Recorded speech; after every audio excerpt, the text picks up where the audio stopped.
মানসিক ভারসাম্যহীন যুবক তোফাজ্জল হত্যার ঘটনায় এ পর্যন্ত ৬ জনকে গ্রেফতার করা হয়েছে।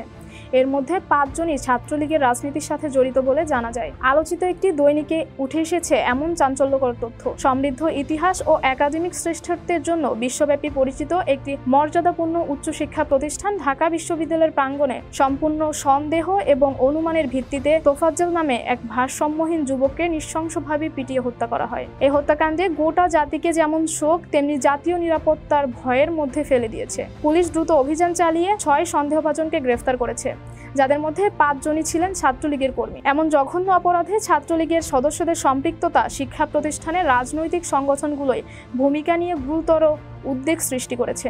ছাত্রলীগ যদিও আনুষ্ঠানিকভাবে একটি ছাত্র সংগঠন, প্রায়ই হিংসাত্মক কার্যকলাপে জড়িত থাকার জন্য এবং ক্যাম্পাসের রাজনীতিতে এর প্রভাব বিস্তার করার জন্য সমালোচিত হয়েছে।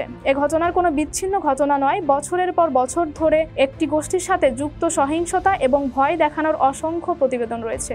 গ্রেফতারকৃতদের মধ্যে রয়েছে ছাত্রলীগের FH ইউনিটের বিজ্ঞান ও প্রযুক্তি বিষয়ক সাবেক সহসম্পাদক জালাল মিয়া এবং পদার্থবিজ্ঞান, ভূগোল ও মাটি, পানি ও পরিবেশের মতো বিভিন্ন বিভাগের শিক্ষার্থীরা।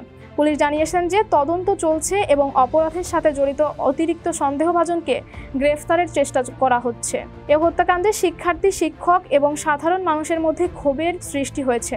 অনেকেই ক্যাম্পাসের নিরাপত্তা নিশ্চিত করতে এবং শিক্ষা প্রতিষ্ঠানের মধ্যে রাজনৈতিক সংগঠনের প্রভাব রোধে কঠোর ব্যবস্থা নেওয়ার আহ্বান জানাচ্ছেন। পরিস্থিতি মোকাবেলা এবং শিক্ষার্থীদের জন্য নিরাপদ পরিবেশ বজায় রাখার ক্ষমতার জন্য ঢাকা বিশ্ববিদ্যালয়ের প্রশাসন ও পরীক্ষা নিরীক্ষার আওতায় এসেছে। এই মর্মান্তিক ঘটনাটি বিশ্ববিদ্যালয়গুলির মধ্যে রাজনৈতিক সংগঠনগুলি কিভাবে কাজ করে সে বিষয়ে সংস্কারের জরুরি প্রয়োজনকে নির্দেশ করেছে। এ ধরনের সহিংস ঘটনা ঠেকাতে ছাত্র রাজনীতি এবং শিক্ষা জীবনের মধ্যে বিচ্ছিন্নতার ক্রমবর্ধমান দাবি রয়েছে। শিক্ষা প্রতিষ্ঠানগুলি যাতে শেখার এবং ব্যক্তিগত বিকাশের জন্য নিরাপদ স্থান থাকে তা নিশ্চিত করা সরকার এবং বিশ্ববিদ্যালয় প্রশাসন উভয়ের জন্যই সর্বোচ্চ অগ্রাধিকার হওয়া উচিত। ঢাকা বিশ্ববিদ্যালয় হত্যাকাণ্ড এবং পরবর্তীকালে ছাত্রলীগের সদস্যদের গ্রেফতার জাতীয়ভাবে আরও একটি জটিল বিষয় উদ্ভব হয়েছে। মনোযোগ দেওয়া প্রয়োজন। তদন্ত অব্যাহত থাকায় ক্যাম্পাস সহিংসতার মূল কারণগুলি মোকাবেলা করতে এবং ভবিষ্যৎ এই ধরনের ট্র্যাজেডি প্রতিরোধে কার্যকর ব্যবস্থা বাস্তবায়নের জন্য সবাইকে একত্রিত কাজ করা অপরিহার্য। রাজনৈতিক সংশ্লিষ্টতা বা কর্মকাণ্ড দ্বারা শিক্ষার্থীদের নিরাপত্তা ও মঙ্গল কখনোই আপোস করা উচিত নয়। ঢাকা বিশ্ববিদ্যালয়ের মর্মান্তিক ঘটনাটি ক্যাম্পাসের উন্নত মানসিক স্বাস্থ্য সহায়তা এবং দ্বন্দ্ব নিরসনের ব্যবস্থার প্রয়োজনীয়তা নিয়েও আলোচনা সূত্রপাত করেছে।